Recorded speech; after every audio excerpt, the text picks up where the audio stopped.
Police നടപടിയെ തുടർന്ന് നിർത്തിവെച്ച് ഡൽഹി ചലോ March വീണ്ടും നടത്താൻ തീരുമാനിച്ച് കർഷക സംഘടനകൾ. പഞ്ചാബ് ഹരിയാന അതിർത്തിയായ ശംഭുവിൽ നിന്നും ഡൽഹിക്ക് മാർച്ച് നടത്താനാണ് തീരുമാനം. ഇ ആർ രാകേഷ് ചേരുന്നു വിവരങ്ങളുമായി. രാകേഷ്, കഴിഞ്ഞ ദിവസം നടത്തിയ മാർച്ച് ശംഭുവിൽ പോലീസ് തടഞ്ഞിരുന്നു. വലിയ കനത്ത പോലീസ് കാവലൊക്കെ അവിടെ ഉണ്ടായിരുന്നു. ഇന്ന് വീണ്ടും കർഷകർ പ്രതിഷേധത്തിന് ഒരുങ്ങുമ്പോൾ എന്തൊക്കെയാകും സംഭവിക്കുക?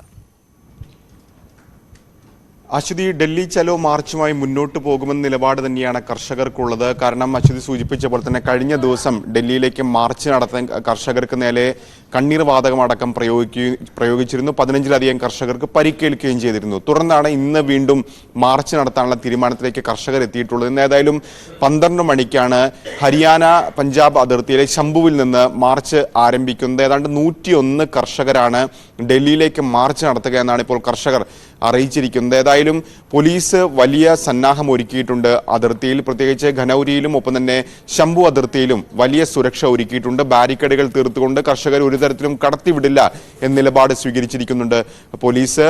അതുകൊണ്ട് തന്നെ ഇന്ന് എന്തായിരിക്കും സാഹചര്യം, കർഷകർക്ക് അതിർത്തി കടക്കാൻ കഴിയുമോ തുടങ്ങിയ കാര്യങ്ങളിലൊക്കെ തന്നെ അവ്യക്തത നിലനിൽക്കുന്നുണ്ട്. ഏതായാലും ഡൽഹിയിലേക്ക് മാർച്ച് നടത്തും, പിന്നോട്ടില്ല എന്ന നിലപാട് കർഷകർ ആവർത്തിക്കുകയും ചെയ്യുന്നു. കാരണം നേരത്തെ കഴിഞ്ഞ കാലങ്ങളിലൊക്കെ തന്നെ വലിയ സംഘർഷഭരിതമായിരുന്നു ശംഭു അതിർത്തി. പ്രത്യേകിച്ച് കർഷകരുടെ മാർച്ച് അന്ന് പോലീസ് തടയുകയും പിന്നീട് കേന്ദ്രം തന്നെ ചർച്ചയ്ക്ക് തയ്യാറാണെന്ന് ഈ ഘട്ടത്തിലൊക്കെ തന്നെ കർഷകരെ അറിയിച്ചിരുന്നു. ഏറ്റവും ഒടുവിൽ കർഷകർ നൽകിയ സമയപരിധി അടക്കം അവസാനിച്ചതോടുകൂടിയാണ് അവർ വീണ്ടും സമരമുഖത്ത് അല്ലെങ്കിൽ ഡൽഹിയിലേക്ക് മാർച്ച് നടത്താൻ നിർബന്ധിതരാവുന്നത്. കാരണം കേന്ദ്ര കൃഷി സഹമന്ത്രി തന്നെ വിഷയത്തിൽ ആവശ്യങ്ങളിലൊക്കെ തന്നെ ചർച്ച നടത്താമെന്ന് അറിയിച്ചിരുന്നു. പക്ഷേ അത്തരമൊരു നീക്കമൊന്നും തന്നെ പിന്നീട് കേന്ദ്രത്തിന്റെ ഭാഗത്തുനിന്നുണ്ടാവുകയും ചെയ്തില്ല.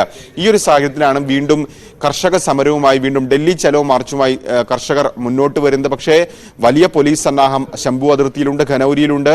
അതുകൊണ്ട് തന്നെ അവരെ മറികടന്നുകൊണ്ട് കർഷകർ എങ്ങനെ മുന്നോട്ട് പോകുമെന്ന കാര്യത്തിൽ അവ്യക്തത നിലനിൽക്കുകയാണ്. ഏതായാലും അവരുടെ നിലപാടിൽ ഉറച്ചു നിൽക്കുന്നു കർഷകർ. സമരവുമായി മുന്നോട്ട് പോകും. അറസ്റ്റ് വരിക്കേണ്ടി വന്നാൽ അറസ്റ്റ് വരിക്കും തുടങ്ങിയ നിലപാടിൽ കർഷകർ ഉറച്ചു നിൽക്കുകയാണ്. അശ്വതി.